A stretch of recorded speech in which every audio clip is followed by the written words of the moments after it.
Hi, I'm Steve Hassan, and I'm delighted to have with me Steve Eichel, an old friend and colleague, a forensic psychologist, expert on hypnosis, and president of the International Cultic Studies Association. And you're down in Delaware? I am indeed. You are indeed. Great. Thank you for taking this time with me, Steve. The city that beat you guys last year, but Oh, don't rub it in, but we're in the Super Bowl. We'll see. For a change, right? Yeah. There's a Globe article talking about how it's ho-hum up here. Yeah, well, they ought to just rename it the New England Bowl. I mean, you know. Yeah. Well, Brady's not going to last forever, and then the question is Belichick leave? Anyway, let's put that aside. Hey, Steve, so let me start by just asking you to tell our audience who may not be familiar with you about your background. I know that you did, I believe, your doctoral dissertation on the subject of deprogramming way back. Correct. When was that and where was that? Well, my dissertation was completed in 1989. The data I collected actually in 1984. Okay. So it goes back a ways. Okay, right. But you were studying deprogramming, or am I not remembering correctly? No, you're right. The data I collected consisted of basically what I did was audio tape an entire deprogramming, 5-day deprogramming from beginning to end, and then analyze I developed a coding system and I analyzed the conversations that occurred. Fascinating. Yeah. And you are an expert witness. You travel and teach, and tell our audience a little bit more about your background. Well, I mean, it goes back a ways. My first formal introduction, I guess, to the field of cults goes back to 1975 when, as part of an independent project, independent social psychology project, I allowed myself to get recruited through CARP I spent 1 week in the Barrytown, as I like to refer to it, the Mooney Barrytown Indoctrination Center. Yeah, so let me interrupt you and say CARP is a collegiate association for the researcher principals. It's a front group of the Moonies. Right. I was a founder of CARP at Queens College, and Barrytown was a estate that they use as a seminary upstate New York. And you were doing this while I was still in the cult, actually. Yeah, that's right. Wow. I would have been March or April. I can't. Whenever spring break was. Wow. 1975. So, yeah, that's when I was there. My main, I guess he probably would have at the time would have referred to himself as teacher or leader. My main indoctrinator was Gary Scharf. Oh my goodness, who's now an attorney, last I heard. Yeah, I ran into Gary, I guess maybe 6 or 7 years after that happened. Of course, at that point he had beard, and his whole demeanor was completely different. I didn't know who he was until I saw Chris's movie, which where Gary shaved his beard and did the whole Mooney spiel. And when they showed the movie, I went, "Oh my God, that's who my indoctrinator was." So. Yeah, in fact, I was doing the introductory lecture at the Fifth Avenue suite, sending people to Barrytown for Gary Scharf to do the 3-day workshop for a period. So, yeah. Okay, so that experience had a tremendously profound effect on me. Keep in mind that I went up there. I knew what the organization was. I knew CARP was the front for Unification Church. I was very active in the anti-war movement. I could not stand Richard Nixon. I was very aware that they were supportive of Nixon, and on campus they were demonstrating in support of him because during the Watergate hearings. Yeah, I guilty 3-day fast on the Capitol stairs. God loves Nixon and forgive, love, and unite over Watergate. Since God also loves Trump, he's got some really bad taste. Yeah. It's the same people, unfortunately. Got that right, boy. So anyway, I was just utterly blown away. Actually, before going to Barrytown, literally like the week before, my college roommate, Ken Brightfield, was taking social psychology. He was taking intro to social psychology, and he did his term paper on brainwashing. So, with Lifton, concentrating on Lifton and Shine. Mm-hmm. So I read the paper just, because I was curious. I read the paper before I went to Barrytown. No connection. I didn't read it because I was going to Barrytown. I just read it.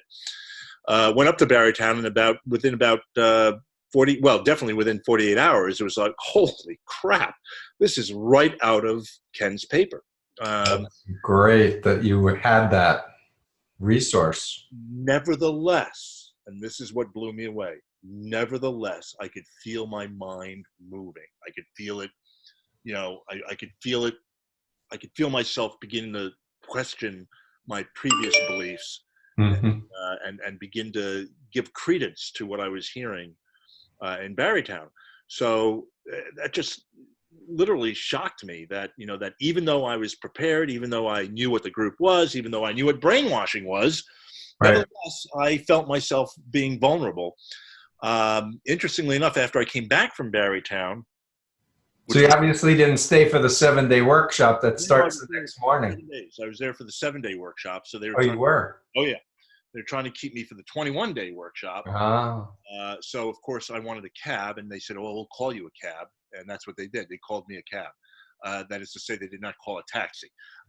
But finally, I told them, which is true. I said, I said, well, listen, I gave my father signed instructions that if I'm not back, he should presume I'm kidnapped, and he should call the police and come get me. That was a good false fail-safe. Little bit of an exaggeration, but not much. I mean, my dad definitely was, he was very concerned about me being up there. So I demanded to call a taxi myself. They finally gave in because there was only one phone at Barrytown, one pay phone. So and they controlled it. So I finally, I finally got a cab. Guy picked me up, and he just said, "Man, I get you guys all the time." It's like, he just, he was very familiar with Barrytown. Maybe he helped, he helped Steely Dan, write the song. Hotel California. No. You've never heard the song Barrytown? Oh, I have, but I didn't know Steely Dan wrote the song. Steely Dan wrote a song called Barrytown, and it's about Barrytown. You taught me a Mooney trivia. Where I've been. Check it out. You got to check it out. It's really first time I heard it, because I didn't hear it until my wife's a big Steely Dan fan. She played it to me, like maybe 15 years ago, and I'm like, oh my God, that's where I was. Anyway. Incredible. So I came away from that I came when I left Barrytown, came back to Columbia. This is interesting. I even it's in my journal. I documented it. I was spaced out for about a month. Mm-hmm. And so, of course, it wasn't until many years. It wasn't until several years later that I realized that I had been floating. I was floating for a month. Mm-hmm. So here I am, good liberal Jewish Democrat, at Columbia, fully aware of what I was getting into, fully aware of what CARP and Unification Church meant, and nevertheless, I felt myself changing. And there's an additional story involved with that in terms of why I didn't get recruited into it. Had to do with another Columbia student who was there with me who had a psychotic break during. Seriously, and Charlie, don't remember his last name. His first name is Charlie. Charlie had a psychotic break.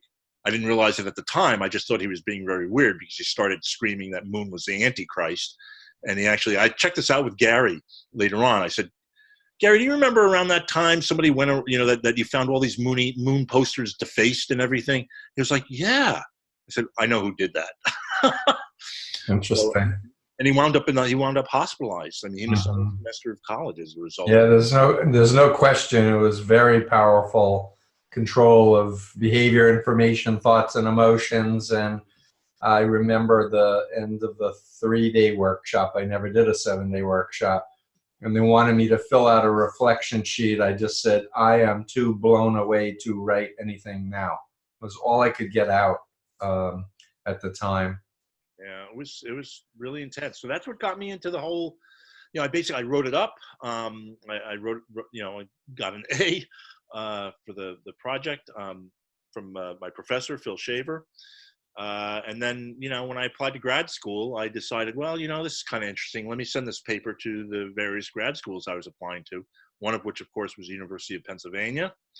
So I got an interview at Penn, went to the interview. My interviewer was Art Dole. Art Dole, wow. And Art, if you remember Art, oh. Yeah, he's impossible. He's impossible to read at times. He had the most deadpan face I've ever seen in anyone. Just mm-hmm.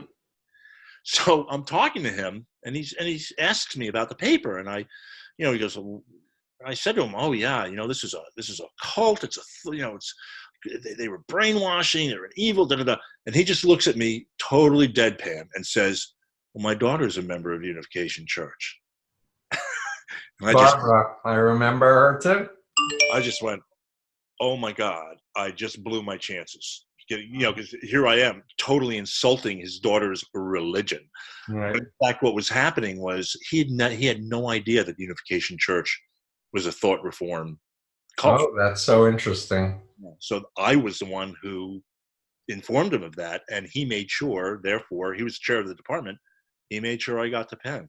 Yep. And so we can talk for stories for a really long time, but needless to say, you went on to not only get academically credentialed, but also help people coming out of cults recover, went on to becoming a forensic expert to speak about this process in courts, right. Correct?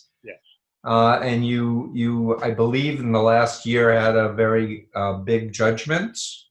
There were two really important cases that I was involved in. Both of them, they're the only cases in which I was actually cited, in newspaper articles. But one involved a young woman who had been recruited and indoctrinated into a sex cult. Mm. Part of that involved. And when she was recruited, she was 16 or 17 years old. But part of that involved her going to a very, very young, attractive woman in outside of Chicago. Part of that involved her going into malls and picking up teenage boys, and bringing them back to the house, the cult leader's house where she was living. This is a small, homemade cult. And she would have sex with them while he videotaped it. Mm-hmm. Secretly, because that was how he got his jollies. Mm-hmm. So to make a long story short, she eventually, one of the kids eventually reported her, and she got arrested, charged with multiple sex offenses, and was looking at a 25-year sentence and lifetime on the sex offender registry. So her attorney, I don't remember exactly how he found me, but her attorney contacted me, and I never testified there. I wrote a report that the went to the prosecution, and the prosecution actually, they wound up basically to get right to the point, she got slapped on the wrist with a couple of years of probation, and that's it. Mm-hmm. Because it was very clear to me that she had been brainwashed into doing this behavior. Did they go after the guy? Well, yeah, he's in prison for life. Yeah. Oh, fantastic! Good for you. And then the other case involved the Nubians, which I know you're familiar with. So this was a local Nubian group in Atlanta. They recruited a woman, again, at the time she was initially recruited, she was a minor. Mm-hmm. The son of the leader of that particular group recruited her. She basically love bombed her. Did flirty fishing. Right. Which is a term from the Children of God, also the family. To recruit people in, yep. Specifically using romantic or sexual come-ons. Right. So she little by little got involved with the Nubians, In reality, he was grooming her for his father, Mm-hmm. the leader, who also had children with his own daughter. So yeah, and as you know, Nubians have no boundaries when it comes to incest or sex. Mm-hmm. So she wound up with them, and they were holed up basically in an extended stay hotel chain. They were living there I think they lived there for a couple of years. She was essentially she was essentially held captive. She was not allowed out. Whenever she was out, she was always accompanied by one of the other members. She had no very, very limited access to media, to the internet, et cetera, et cetera. The leader impregnated her with her first child, and then impregnated her with a second child. That baby and the mother, my client, I guess were perceived as being somewhat rebellious. Make a long story short, the baby was starved to death. Oh no! Yeah, and the mother, my client, when they finally rescued her, adult woman, weighed 57 pounds. So he was starving them to starve the demons out, and Right. so the baby died. So that guy, that leader, is in prison for the rest of his life. Good. Thank goodness. Of course, she was not charged criminally, so that which impressed me. I'm glad that they had the decency not to recognize that she had been a victim as much of Right. a child. But now this was a civil suit against the extended stay chain because they were coming into they came into the room to clean up and do the usual thing, like basically every day, and never reported anything when obviously there were strange things happening there. Oh, so it wasn't from the cult that the big judgment. It was against the hotel chain. Well, lawyers these days are smart enough to know that it's almost hopeless to sue a cult. Because they don't pay out in the end. Got it. Got it. That. So, Steve, I'm going to shift gears because we can talk forever. But just to end that, to finish that up, by the way. I'm sorry. Please. That case ended with the total judgment was somewhere over $40 million. That's not what ultimately is going to be paid out, but the estate of the deceased baby has got a lot of money now. Yeah, it's a huge win and a precedent-setting win. As someone who is endeavoring to join you in the quest to educate judges and juries and the public. Yes. It's an uphill battle, but the overwhelming science is on our side. Humans are not rational agents. Kahneman won a Nobel Prize from behavioral economics for his book Thinking Fast and Slow, demonstrating we have unconscious minds and we have the analytic mind, and that we operate off of these mental heuristics or models that are unconscious that help us to make quick decisions, but they're often wrong or biased or easily tricked or manipulated. That's right. So that's the work ahead. So I want to pick your brain as a forensic expert, as someone who's studied this phenomenon. You're also president of the main organization studying cults and thought reform and brainwashing. So what's your take on, like, the New York Times editorial, The Cult of Trump, or the whole phenomenon as you've seen it in this country? Well, one of the things that I that I always emphasize when I am in court is that we're not talking about static groups or static people. So I tend to veer away from the term cult. Yeah. Talk more in terms of cultic relationships. Good. And as I know that the cultic dynamics can be applied to a broad range of phenomena, including, for example, the most recent area that we're moving into is trying to, and we're having some success with this. We're trying to help folks understand that intimate partner violence, IPV, or what used to be called DV, yep, or just abusive relationships in general, have there's tremendous overlap between what goes on in those relationships, only two people, and what goes on in larger cultic groups, just as you, I know, are applying the same kinds of ideas to trafficking. Yep, exactly.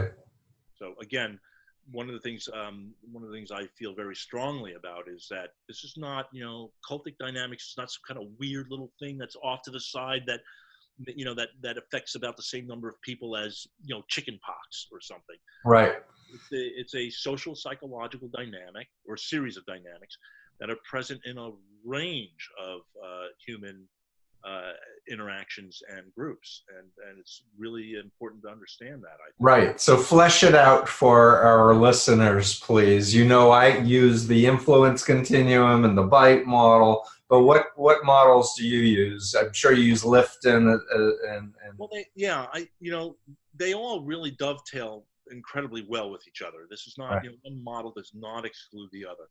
I still believe that that the term, if you will, that most accurately reflects what goes on is Margaret Singer's old term. The systematic manipulation of psychological and social influence. Yes, it's a mouthful, but it works. It's a mouthful, but that's the most accurate description of what goes on, because obviously influence. We all. I mean, you're a therapist. I'm a therapist. We're being paid to influence people. Right. If we don't influence people, it's failed therapy. I mean, so the issue is not one of influence, but rather the intention and how the influence is done, and what the ultimate goals are. Mm-hmm. I remember back in the days when I was doing a lot of TV shows, and people would ask me, the cult members or cult apologists would say, well, deprogramming is just another, that's the real brainwashing. Mm-hmm. And I would say, well, we can look at the process, but let's look at the results.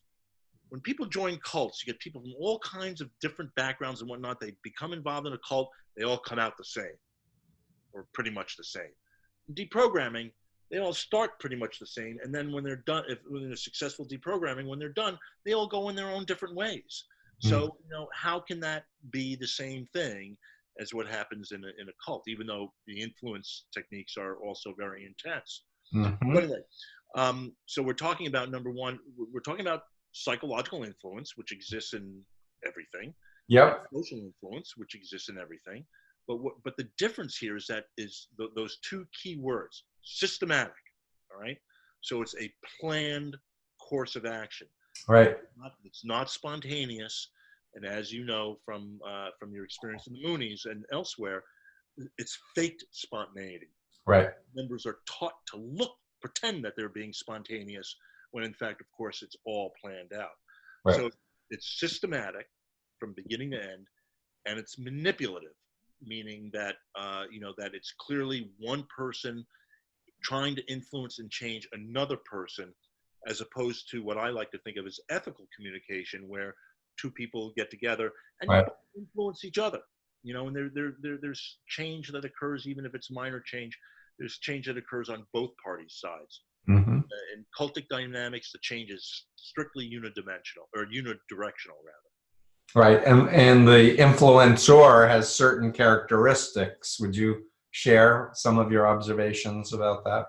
Well, if you're talking about the leader, and this is where we can get back. The leader, or in a domestic relationship, there's someone who's the dominant and someone who's the submissive. Yeah. So so why do people become dominant in that kind of in an interpersonal relationship, or why do they become occult leaders? And I think basically the answer to that is narcissism, sociopathy. And basically money, power, and sex is what it really winds up boiling down to. So do the leaders actually believe what they're, a good example, if we want to bring it back to Trump. And yes, please. Yeah. Interestingly enough, I'm against impeaching Trump. Mm-hmm. And here's why. Trump, I can't stand Trump. But Mike Pence scares me. Mm-hmm. Mike Pence is an ideologue. Mm-hmm. He is a true believer. Trump will do whatever brings him fame and money. Mm-hmm. Right now, it's being a radical right wing. If this was 20 years ago, he might have been a radical left winger. It doesn't matter. He has no beliefs. He has no, as far as I can tell, there's no external belief. There's no external principle that he sees as above himself, and that therefore guides his. So his fixation on the wall is coming from people who are telling him that he should do this. Well, it's his monument to himself. It's, you know, if this were 5,000 years ago, he'd be building pyramids. It's strictly an ego.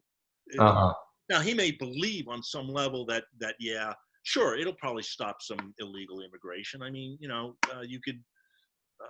There are many things that would bring down illegal immigration, perhaps. But the wall, the reason it has to be a wall, not a fence, not this, not that. You know, it's got to be a wall. It's because, well, the psychoanalytic part of me says he's compensating for something else. Okay. So we've got the narcissistic, sociopathic, right? Lack of empathy. Can we speculate? Lack of social perspective taking, lying, pathological lying. Now, I've never been a fan of the DSM, and even though I've taught it, I usually spend when I've taught psychopathology or abnormal psych, I spend about 2 or 3 lectures talking about why the DSM is garbage. Then I have to spend the rest of the semester teaching the garbage. But at any rate, I really prefer strongly to think in terms of processes, because these are, you know. Is that on your end or my end? That is my end. Sorry. Can you turn off the notifications, or? Unfortunately, I don't know how to do that without turning off the sound. Okay, so, never mind. Anyway, what I was saying is that I tend to think more in terms of processes, because we're dynamic. People are we're not static, you know. Right. And the DSM is based on a static category system. Right. I don't like to think so much in terms of narcissistic personality disorder. I prefer to think in terms of pathological narcissism as a dynamic, as a process. Okay. People often ask me, do you think, you know, Trump has narcissistic personality disorder? And I'm like, well, you know, number one, I haven't evaluated him. Right. It's unethical for me to say that. At least the Goldwater rule, right. I kind of believe in.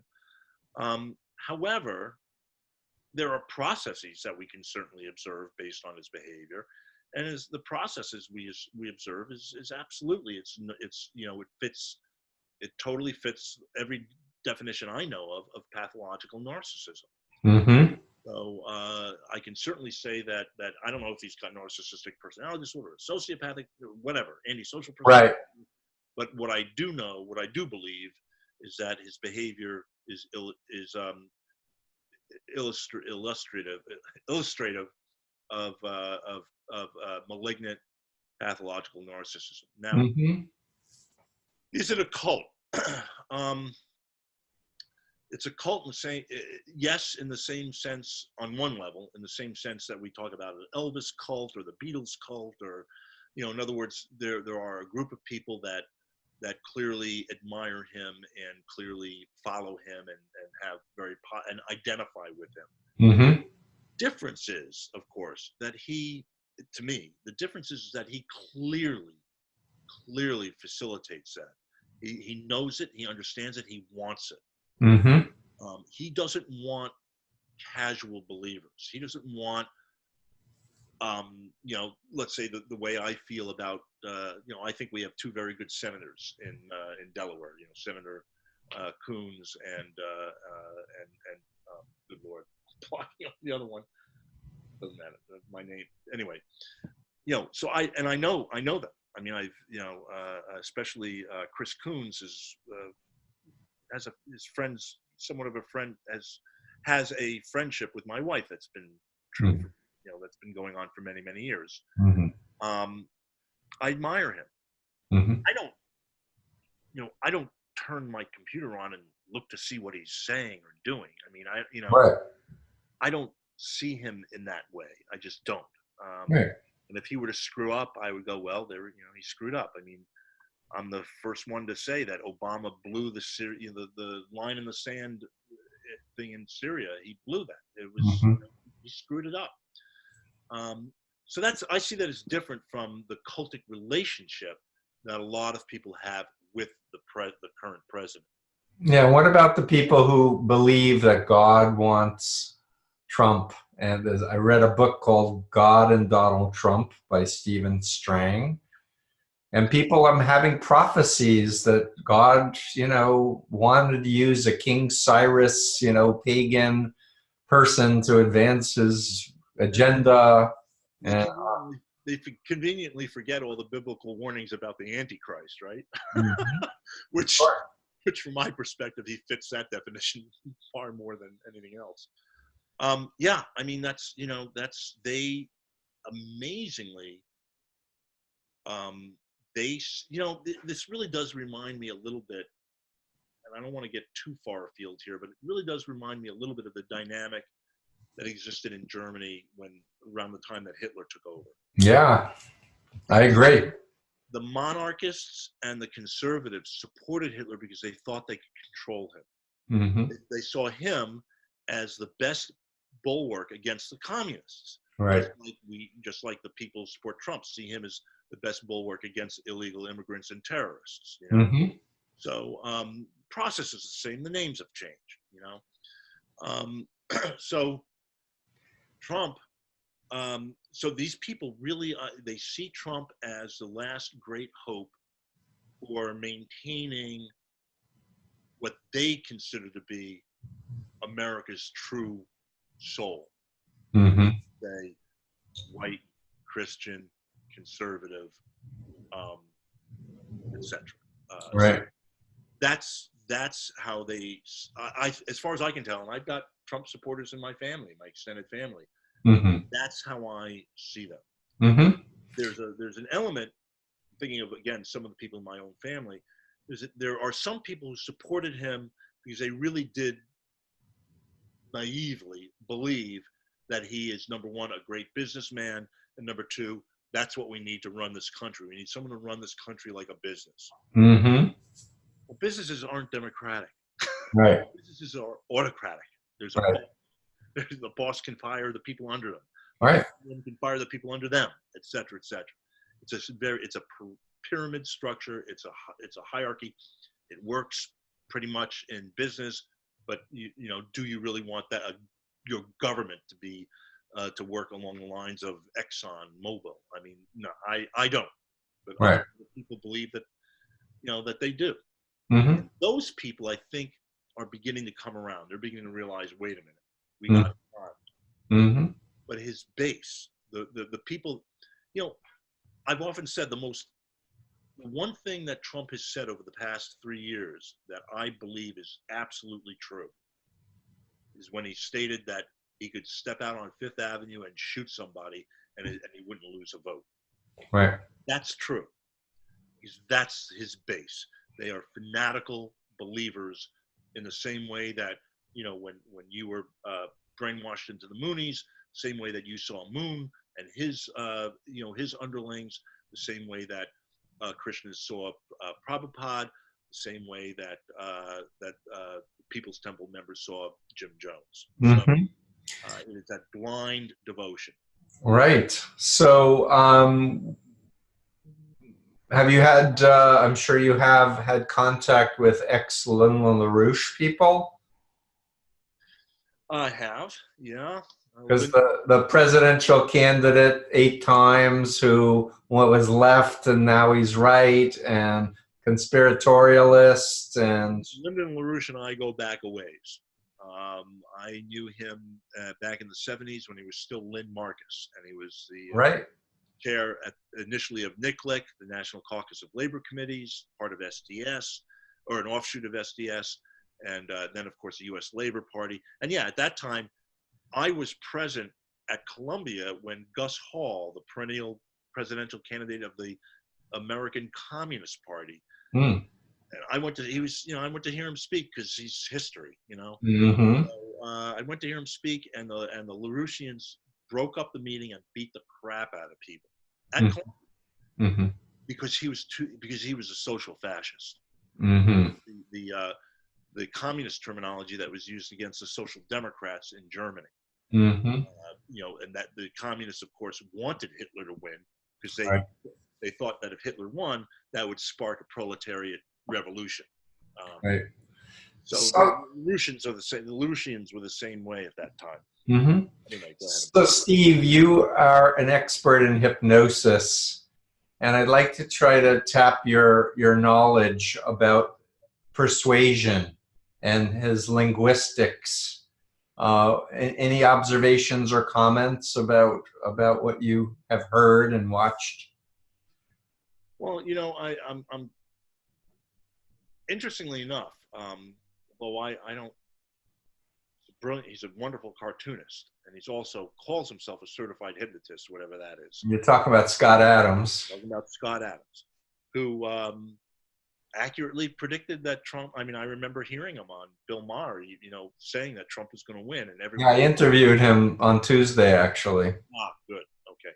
Mm-hmm. So part of the question in my mind, and it's not a question that's easily resolved, is it has to do with defining what is and is not hypnosis. So legally, you know what hypnosis is legally? Anything you do that you call hypnosis. So in other words, legally, you can do the same thing you do in hypnosis, call it something else, and legally you haven't hypnotized the person. Right, like guided visualization, meditation, right? It's not hypnosis. Right. But in reality, come on. In reality, what we're dealing with here is we're dealing with the fact that our consciousness, everyone's consciousness, is shifting all the time. Right. Mind shift, with you. It'll shift later on with my cats, whatever. Consciousness is, again, it's not a stable thing. It's dynamic. Right. And all hypnosis really is guiding that consciousness Mm-hmm. And of course, when you're doing it clinically, when you're doing it, as part of a psychotherapeutic process, you're doing it with that person's consent. Mm-hmm. They know that you're engaging, even if you're not announcing, well, this is hypnosis, nevertheless, they know that you're a trained hypnotist. They know that they know that that what you're doing is at very least hypnotic. And frankly, good therapy is very hypnotic inherently. Mm-hmm. It's some of the best sessions that I've had as a patient as well as a therapist are those sessions where you go in and when the session's over, you go, oh my God, it's over already? It feels like it was 5 minutes. You're talking about time distortion now as one of the experiential qualities. But obviously for us as trained, mental health professionals, there are very strict guidelines. We have to put our patients or our clients' needs ahead of our own, clear boundaries, and the person is asking for change. You're not deciding, hey, I think I'm going to make them into a Jew, or you know what, I think I want to make them into a TMer. Or they're asking for change, and because a lot of people who become involved with cults, that's what they want to be changed, that they're right. not working in their lives. Right. But, there's a difference between someone coming into me and saying, I want to be a better father, and instead, after a year of therapy, they become a gigolo. Right. Totally. So, people who become involved in cults are not getting the change that they truly want. Whereas hopefully in therapy, you're getting the change that you want. Well, and one of the big criteria, and you highlight it, is really the transparency, the responsibility, the accountability in the recruitment process. That you, in a legitimate ethical influence scenario, you know who the person is, you know what is going to happen, and there's a positive result where you're empowered to be more yourself versus the unethical. And the goal is, it's the goal is for your client or your patient to become independent. Right. The goal is for the person to leave therapy. Right. So Not let's bring it back to Trump, because I'm looking at the clock and I don't think we have too much more time together.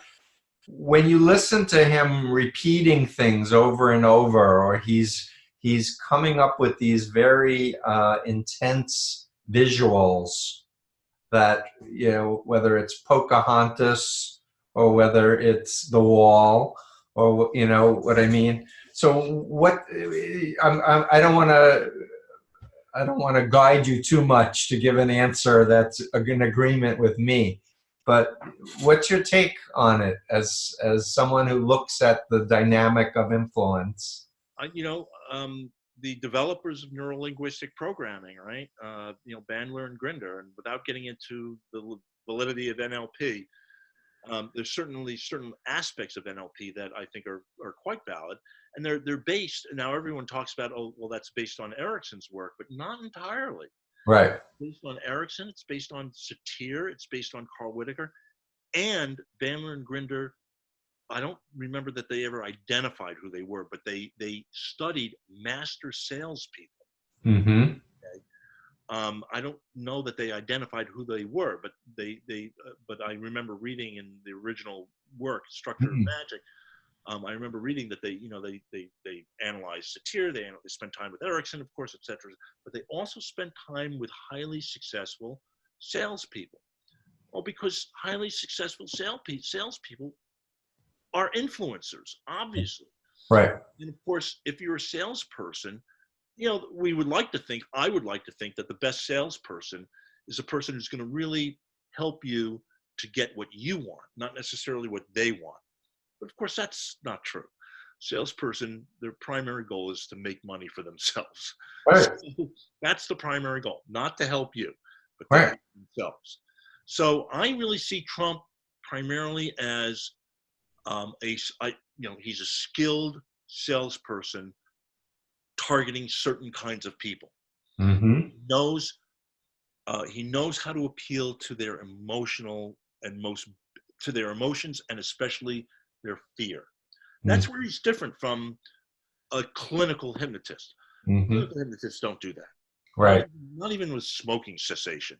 Right. You know, a good hypnotist working with smoking cessation is not going to emphasize all the harm. It's not going to focus on the fear. They're going to focus on all the good things that you'll get if you stop smoking. Trump focuses on the fear first and foremost. Right. And in that way, I see him not so much as a hypnotist, but just as a con artist and a salesperson, but not the kind of salesperson you and I would want. You know, kind of salesperson that you go in, you know, you want to buy a condo and you wind up buying a mansion.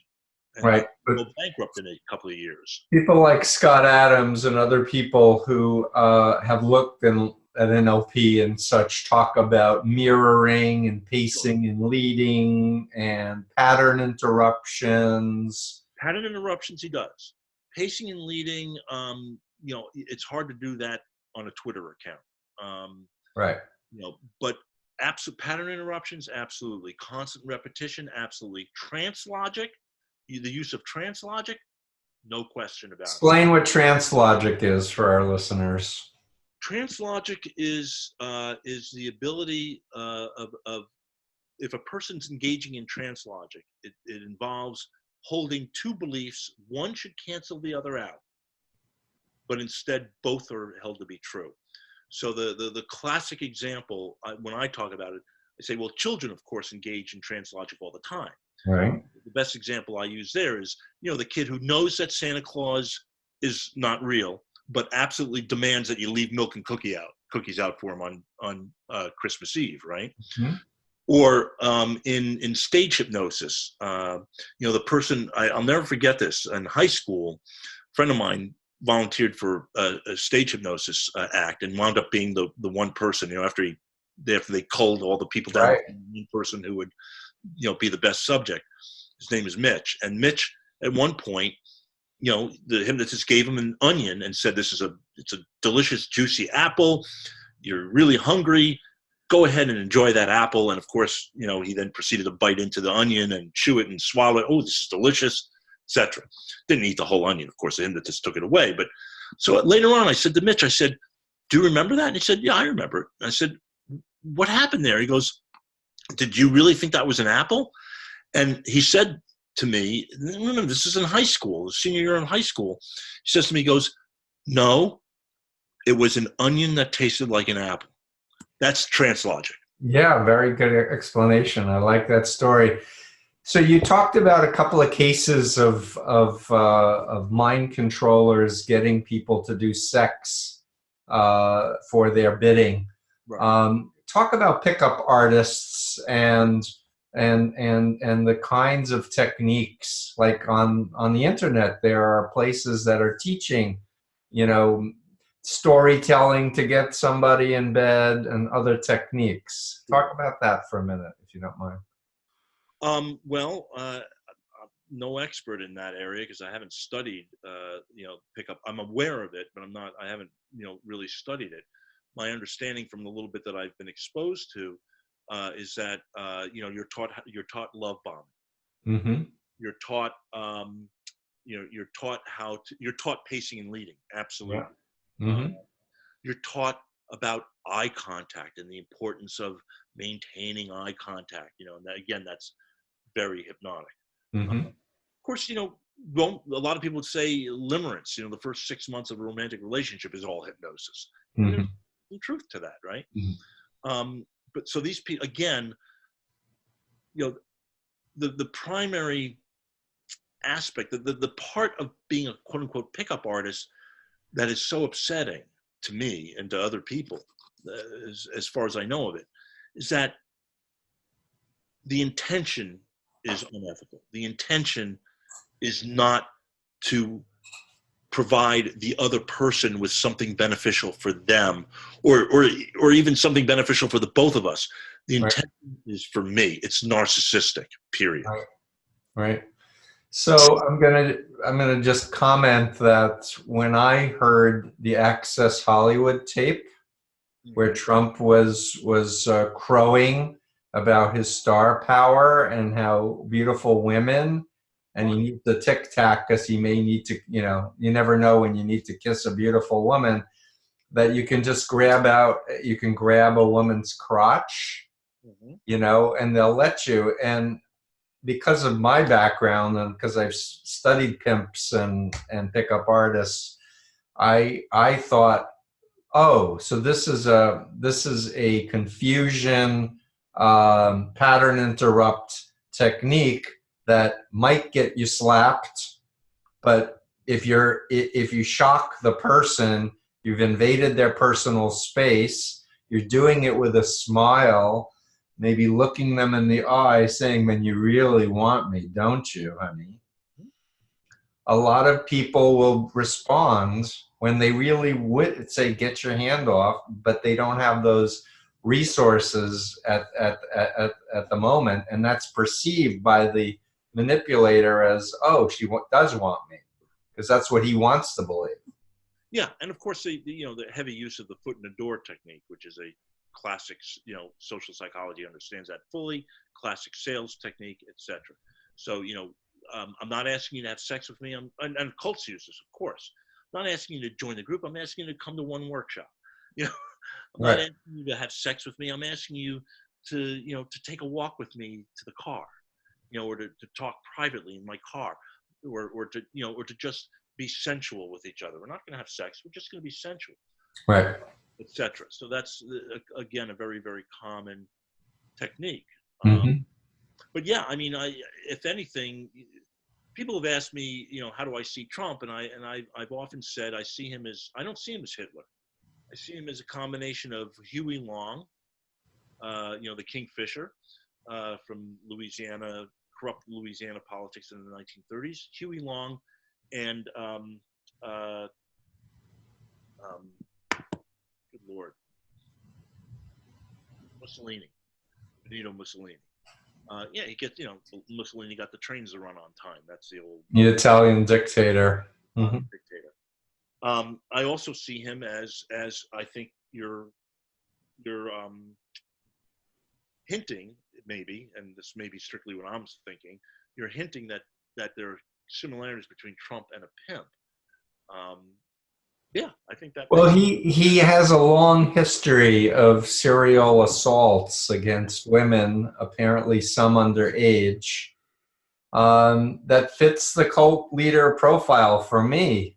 So many, including my former cult leader, Sun Myung Moon, who had sex with many female devotees, even had a child out of wedlock, was married multiple times. Hubbard, the same, Rajneesh, Guru Maharaji. We could go on and on with different Warren Jeffs, who had probably more wives than anybody that I know. I mean, right? David Koresh, who told men they couldn't sleep with their own wives, that all the women and all the female girls were his. So I think, but a lot of it is not about sexual pleasure. It's about power and dominance and absolutely. having narcissistic supply. I'll tell you what, if Trump really were a Christian, if he actually had beliefs, he'd be a Christian cult leader. He wouldn't be president of the United States. He'd be president of some, he'd be the leader of some Christian cult. Yeah, so you bring up another point for me, which is he was raised with Norman Vincent Peale's church, Yeah. the power of positive thinking, Right. and this believe it 100%, God will bless you and give you, prosperity, etc. Where the sin is doubting, so you can't think negative thoughts. You only want to let in the positive thinking, which is in itself very problematic and indicative of being in a cultic kind of frame of mind, because you're not reality testing. It's wishful thinking, magical thinking. Yeah. And also you learn how to engage in spurious correlations.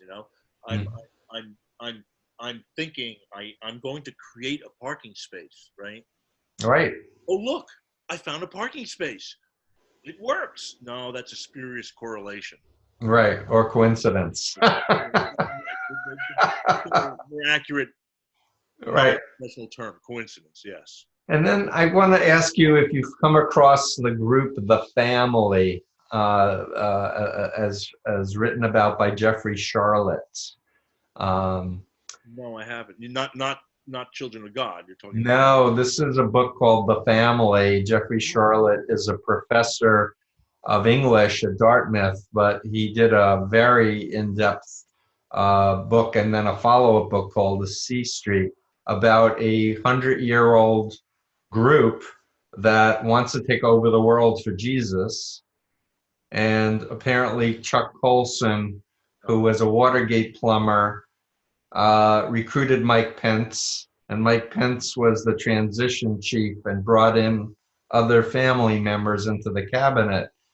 And there's actually a group of like-minded people, but unlike traditional Christians who quote Jesus as saying, "My kingdom is not of this world," these are dominionists who want to take over the world and make America a theocracy. Right. You were indicating your concerns about Pence taking over. That's why Pence scares me. Exactly. Well, but this seems to be an organized group of people that includes senators, congressmen, governors, and multi-billionaire CEOs who all have covenantal relationships with each other.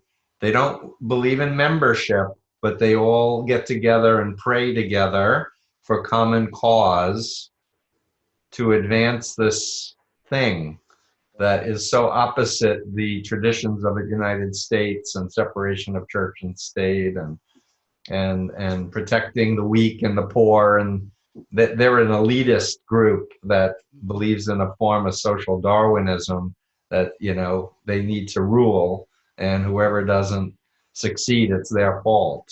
So don't give them help. God doesn't favor them, or they're sinners, or whatever. Right, or the libertarian, they're not meant. If they can't make money, they're not meant to live. Interesting, the number of former Christian cult members that I know who identify as libertarians. Yeah. And then there's the Ayn Rand, cult, right? Absolutely.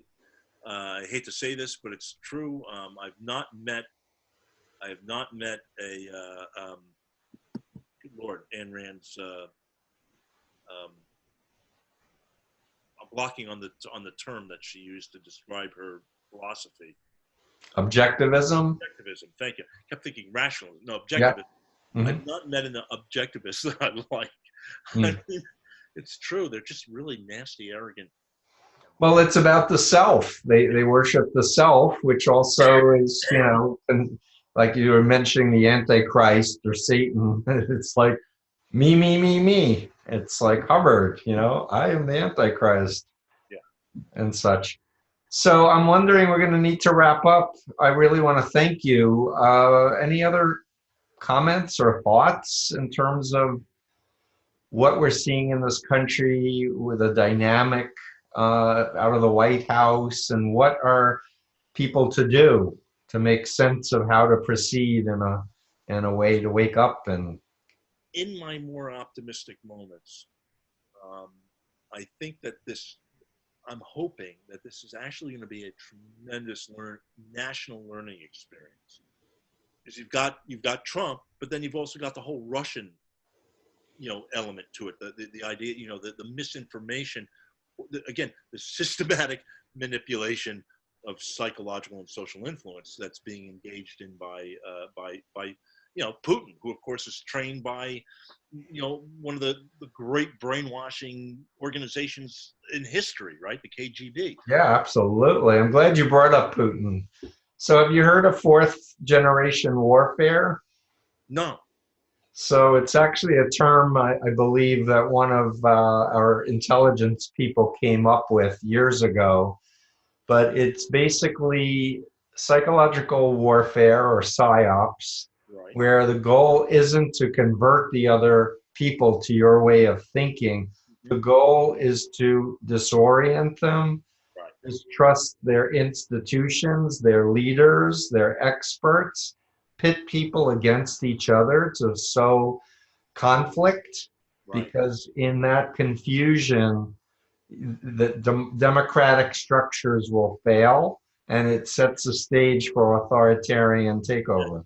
That's when people seek out authoritarian leaders in moments of chaos and confusion. Absolutely. And apparently we've done it with other countries that we didn't like, and now it's being done on us. We're using social media and AI in a way that's never been done before.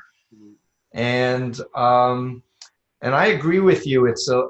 We're in a moment in time where it's an epic opportunity to explain what we've spent our lives teaching people. Hey, we're human beings. The mind isn't rational. There are all these known variables of how to manipulate consciousness and get people to do things against their own value system, against their own conscience.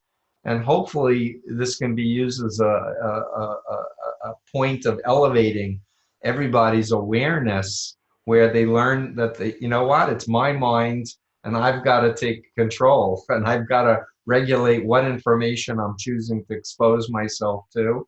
I've Right. got to sleep. I've got to have and be aware of where my information's coming from, and yes, and deliberately seek out alternative viewpoints. That's right, and avoid the black and white, all or nothing, good versus evil binary, which reality is rarely any time a binary. except for pregnancy. You got it. Thank you. So I want to thank you so much for all of your good work and taking this time to share. And please, if you have any other thoughts or ideas, please, email me. Let me know. You bet. Yeah. And good luck with all this. I'm when I heard that you were entering what sounded to me like a fairly unique Ph.D. program, I thought, yeah, this is perfect for you. Yeah, it was my forensic think tank. There's a professor there who was like, if you really want to change the law, Mhm. you need more than a master's. You need it, and you need to do quantitative research because people will take it more seriously. And it's actually been a very positive growth process for me. And I'm not the oldest person in the program, so that feels good too. And just Um, strictly as a side note, I'm going back to grad school. are you? Yeah. What are you gonna do? I don't know yet. I mean, I start classes on February 14th, actually. Um, but it's University of Delaware, Masters of Arts in Liberal Studies. So it's basically a kind. I refer to it as Antioch in Delaware. It's design your own. It's basically design your own master's. So I'm not sure where. Obviously, I'm going to be focusing somewhere in the areas that I'm interested in, but I'm not sure what yet. But That's amazing. You have a doctorate and you're gonna get a master's because that's you right. want to learn. I'm very happy to learn that I'm not the only one. Actually, about a third of my class already has graduate degrees. So That's so cool. I'm going to just add that I met Bandy Lee, who's a Yale forensic psychiatrist who edited this amazing book, The Dangerous Case of Donald Trump. And yeah, she more or less said, when I finished my psychiatry residence, I wanted more. And she got a master's of divinity. ha, there you go. She's an MDiv. Yeah, that's great. But you gotta feed your soul and you gotta pursue what's interesting to you Yeah. and see where it takes you. Plus, at my age, it's free. So, Oh, but good. That's great. Thank you again so much. take good care. Have a good weekend. Thank you.